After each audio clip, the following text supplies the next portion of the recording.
नमस्कार। आज हम मध्यकालीन राजस्थान शुरू करने जा रहे हैं। सबसे पहले कुछ बेसिक क्वेश्चन और राजपूतों की उत्पत्ति के सिद्धांत पढ़ेंगे। राजपूताना नाम का प्रयोग सर्वप्रथम किसने एवं कब किया? लेटेस्ट एलडीसी 2024 संग्रहालय 2024। देखिए 2014 में ये क्वेश्चन पूछा गया, इसके 10 साल बाद 2 एग्जाम में कॉपी पेस्ट कर दिया, 20 में भी आया। 1800 ईस्वी जॉर्ज थॉमस, 1890 ईस्वी विलियम बेंटले, 1922 ईस्वी सर जॉन या 1922 ईस्वी लॉर्ड कर्जन। 1800 ईस्वी जॉर्ज थॉमस। सर्वप्रथम 1800 ईस्वी में जॉर्ज थॉमस ने राजपूताना शब्द का प्रयोग किया। कर्नल जेम्स टोड ने अपने पुस्तक एनाल्ड एंड एंटिक्विटीज ऑफ राजस्थान में इस प्रदेश यानी जो अपना राजस्थान है इसके लिए राजस्थान शब्द का प्रयोग किया। राजस्थान शब्द का प्राचीनतम उपयोग 682 ईस्वी में बसंतगढ़ शिलालेख में हुआ। इस शिलालेख में राजस्थानियादित्य शब्द लिखा गया है। 30 मार्च 1949 को इस प्रदेश का नाम राजस्थान रखा गया और 26 जनवरी 1950 को इस प्रदेश का नाम राजस्थान स्वीकार किया गया। औपचारिक रूप से नाम राजस्थान कब हुआ था? 26 जनवरी 1950 को। यदि आपको Rajasthan GK, India GK, general science, political science इनमें से किसी के भी सुंदर सुंदर हाथ से लिखे हुए नोट्स चाहिए तो आप इस नंबर पे व्हाट्सएप कर सकते हैं। संदीप सर आपको रिप्लाई करेंगे और वही आपको नोट्स प्रोवाइड कराएंगे। अंग्रेजों के समय राजस्थान को किस नाम से जाना जाता था? Latest Rajasthan police 2024। मेवाड़, मारवाड़, आमेर या राजपूताना?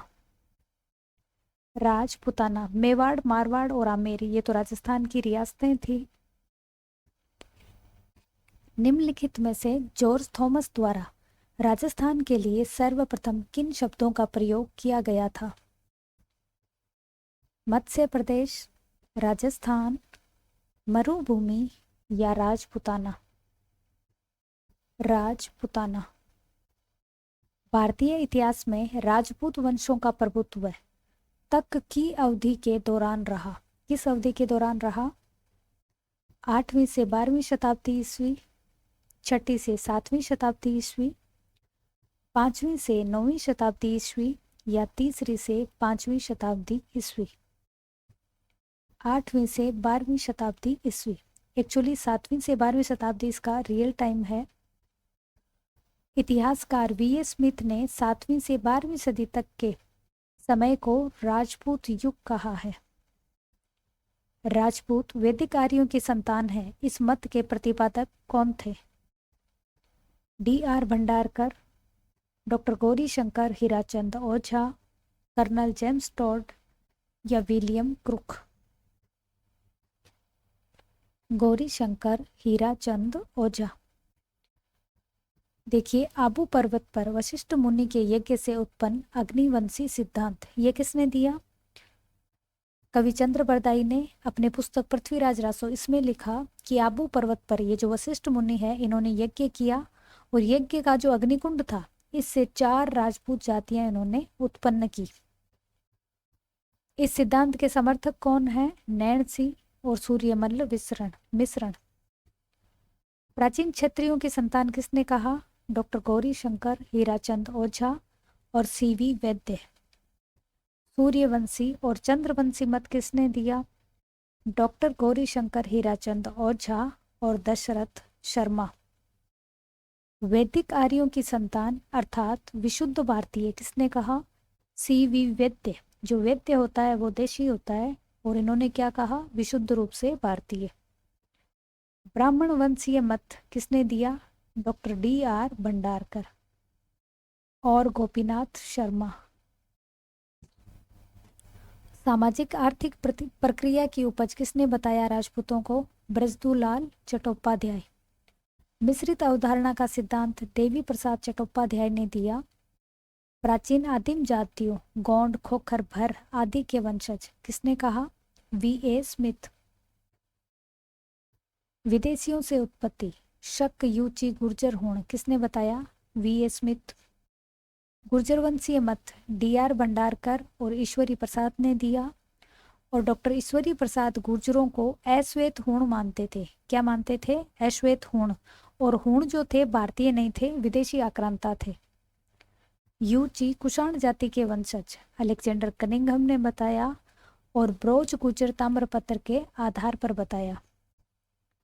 सक्सीथियन जाति की संतान किसने कहा? कर्नल जेम्स टॉड और विलियम क्रुक। सक्सीथियन भी कौन थे? विदेशी। निम्न में से किस इतिहासकार ने राजपूतों को शक अथवा सीथियन जाति के वंशज माना है? Colonel James Tod, M Vaidya, CV Vaidya होगा, ये एम नहीं होगा, गोपीनाथ शर्मा और Chandra Bardai. Colonel James Tod. CM Vaidya ने क्या कहा? प्राचीन क्षत्रियों की संतान और वैदिक आर्यों की संतान। गोपीनाथ शर्मा ने क्या कहा? ब्राह्मण वंशीय मत। वैदिक आर्य ये नहीं, विशुद्ध रूप से भारतीय हो गए। चंद्र बरदाई ने कहा अग्निवंशी। और इस मत का समर्थन किसने किया? नैणसी और सूर्यमल मिश्रण ने। ब्रोच गुर्जर नामक ताम्रपत्र के आधार पर राजपूतों को यूची जाति का वंशज मानते हुए इनका संबंध कुषाण जाति से किसने जोड़ा? George Thomas, doctor Bhandarkar, Cunningham या डॉक्टर कानूनगो? कनिंघम ने। डॉक्टर भंडारकर ने क्या कहा? ब्राह्मण व गुर्जर वंशीय मत दिया कि ब्राह्मणों की संतान और किसकी है? गुर्जरों की। राजपूतों को हूणों की संतान बताया है।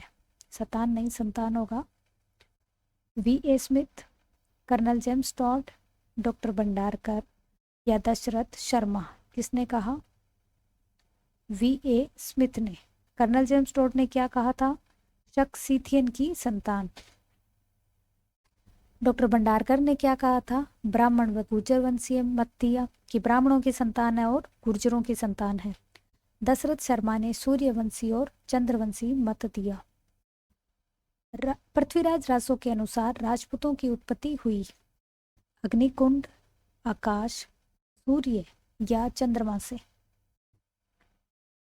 अग्निकुंड से। कवि चंद्र बरदाई के ग्रंथ पृथ्वीराज रासो के अनुसार आबू पर्वत पर गुरु वशिष्ठ और विश्वामित्र, ये दो थे, ने 4 योद्धाओं को उत्पन्न किया। और ये 4 योद्धा कौन कौन थे? गुर्जर प्रतिहार, चालुक्य या सोलंकी, चाहमान या चौहान और परमार। निम्नलिखित में से किस विद्वान के अनुसार राजपूतों की उत्पत्ति अग्निकुंड से हुई है? गौरीशंकर हीराचंद ओझा, गोपीनाथ शर्मा, चंद्र बरदाई या दशरथ शर्मा? कवि चंद्र बरदाई। ये मत किसने दिया? चंद्र बरदाई। पुस्तक कौन सी थी? पृथ्वीराज रासो। गौरीशंकर हीराचंद ओझा क्या बताते हैं? प्राचीन क्षत्रियों की संतान और सूर्यवंशी चंद्रवंशी मत। 2 बातें इन्होंने कही। गोपीनाथ शर्मा ने क्या कहा? ब्राह्मण वंशीय मत दिया। चंद्र बरदाई ने अग्निवंशीय मत दिया। और इनके समर्थक कौन थे? नैणसी और सूर्यमल मिश्रण। दशरथ शर्मा, इन्होंने भी सूर्यवंशी और चंद्रवंशी मत दिया। कौन सा रासो राजपूतों की उत्पत्ति को अग्निकुंड से संबंधित करता है? पृथ्वीराज रासो, हमीर रासो, बिसलदेव रासो या खुमाण रासो? पृथ्वीराज रासो। ये किसने लिखा था? कवि चंद्र बरदाई ने। इस मत के समर्थक कौन थे? नैणसी और सूर्यमल्ल मिश्रण। निम्न में से किस राजवंश ने अपना उद्गम मिथकीय अग्निकुंड से नहीं जोड़ा है? चौहान, सोलंकी, चंदेल या परमार? चंदेल ने नहीं जोड़ा। 4 कौन कौन थे? गुर्जर प्रतिहार, चौहान, चालुक्य या सोलंकी और परमार। अग्निकुंड से उत्पन्न योद्धा गुर्जर प्रतिहार, चालुक्य या सोलंकी, चौहान और परमार। निम्न में से कौन से वंश की उत्पत्ति अग्निकुंड से नहीं हुई? सिसोदिया, चौहान, चालुक्य, परमार। सिसोदियों की नहीं हुई, किसकी हुई थी? गुर्जर प्रतिहारों की हुई थी।